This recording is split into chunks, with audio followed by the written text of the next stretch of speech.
Vous assurez donc que le gouvernement continuera d'œuvrer inlassablement pour la promotion et la protection des droits de l'homme, ainsi que le respect du droit international humanitaire sur notre territoire.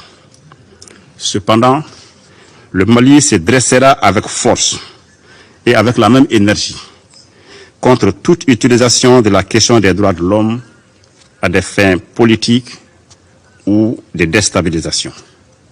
Vous avez entendu tout à l'heure l'ambassadeur de France parler avec détermination concernant la situation des droits de l'homme au Mali.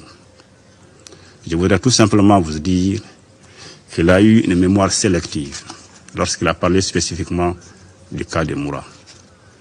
L'ambassadeur de France se rappellera que dans le rapport de la Commission d'enquête internationale sur le Mali, plusieurs paragraphes sont consacrés aux violations des droits de l'homme sur les populations maliennes par les forces françaises. J'aurais aimé qu'il ait la même détermination à évoquer cela.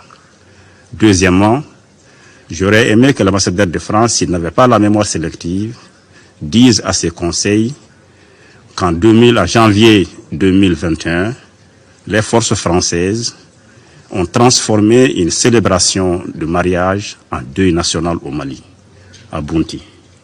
J'aurais bien aimé, s'ils n'avaient pas la mémoire sélective, qu'ils disent à ce conseil les efforts qu'ils ont faits pour donner suite au rapport qui a été publié, ou aux deux rapports qui ont été publiés, pour ne prendre que ces deux exemples. J'ai entendu autour de cette table plusieurs interpellations, y compris de mon voisin de l'Équateur. Je voudrais lui dire ceci. Le Mali a très peu de leçons, sinon pas du tout de leçons à recevoir d'un pays qui est également interpellé par rapport aux violations des droits de l'homme. La liberté d'expression, la liberté de se réunir, les persécutions contre les journalistes, les persécutions contre les procureurs et les juges sont monnaie courante dans votre pays. Donc n'ayons pas la mémoire sélective concernant les droits de l'homme. Elles sont valables pour nous tous.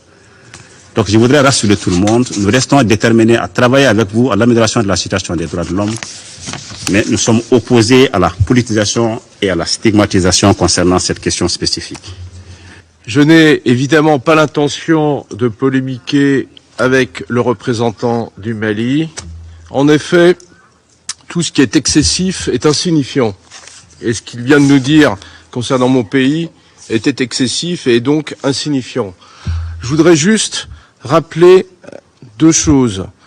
D'abord, au début de l'année 2013, et dans mes fonctions précédentes, j'ai été associé à ces décisions à chaque étape, la France est intervenue au Mali à la demande des autorités maliennes.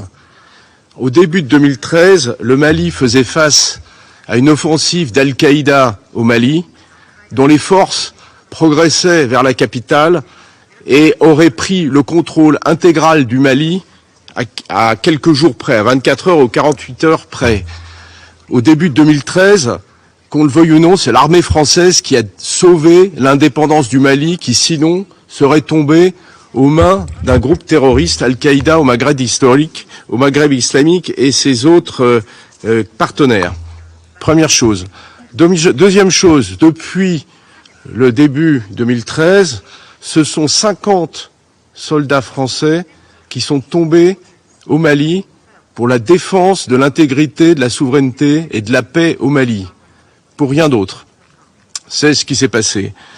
Et troisièmement, s'agissant des incidents évoqués par le représentant du Mali, tout cela est parfaitement inexact, à commencer par les accusations relatives au mariage qui s'était déroulé dans le village de Bounti. J'ai eu moi-même l'occasion de rencontrer le secrétaire général des Nations Unies et de lui diffuser les images enregistrées à ce moment-là pour expliquer ce qui s'était passé. Et les premières estimations et rapports des Nations Unies étaient malheureusement totalement inexacts et infondés. Donc basons-nous sur des faits, aidons les Nations Unies à faire leur travail, espérons qu'elles vont pouvoir continuer à enquêter dans le domaine des droits de l'homme, attendons patiemment que le rapport de Moura sorte. Il y a eu 300 morts en mars 2022 à Moura. On attend toujours le rapport du Conseil des droits de l'homme. Et pour sa part, la France continuera à aider le Mali et la population malienne qui souffre et qui a besoin de paix et probablement de démocratie. Je remercie le représentant de la France et je donne la parole à l'Équateur, qui a demandé la parole pour réagir également. Merci, Monsieur le Président. Ce n'est pas non plus mon intention de polémiquer avec le représentant du gouvernement malien. J'aimerais toutefois apporter quelques précisions. Je n'ai pas eu l'intention, nous n'avons pas essayé de faire la leçon au gouvernement malien s'agissant des droits humains. Les droits humains ne doivent pas être politisés. Les droits humains concernent l'ensemble de l'humanité, ils ne sont l'apanage d'aucun pays. On a fait mention de l'Équateur, cela m'a surpris parce que l'Équateur vit dans un régime de démocratie, aucun journaliste n'a été poursuivi, ce n'a pas été le cas non plus de procureur ou de juge. Peut-être que le gouvernement du Mali n'est pas au courant du fait que le mandat du gouvernement de M. Correa s'est terminé il y a 4 ans. Je remercie le représentant de l'Équateur. Je dois relever que notre discussion prend un caractère interactif. Et je donne à présent la parole au Mali, qui a demandé la parole pour pouvoir réagir. Merci, Monsieur le Président. Non, je serai très bref. Je n'ai pas non plus de l'intention d'engager une polémique. Je voudrais tout simplement dire que la situation des droits de l'homme au Mali est une source de préoccupation majeure pour le gouvernement. Nous travaillons à son amélioration. Elle est intimement liée à la situation sécuritaire du pays et c'est pourquoi d'ailleurs nous mettons l'accent sur la situation sécuritaire. Par contre, vous avez entendu l'ambassadeur de France et je m'inscris totalement en faux de ce qu'il dit concernant les différents rapports. C'est des documents qui existent, c'est des documents disponibles sur ce qui s'est passé. Donc vraiment, je le renvoie à ces documents-là. Et deux, nous avons demandé une réunion spéciale du Conseil justement pour évoquer les violations répétées de notre espace aérien et les cas d'espionnage dont nous sommes l'objet.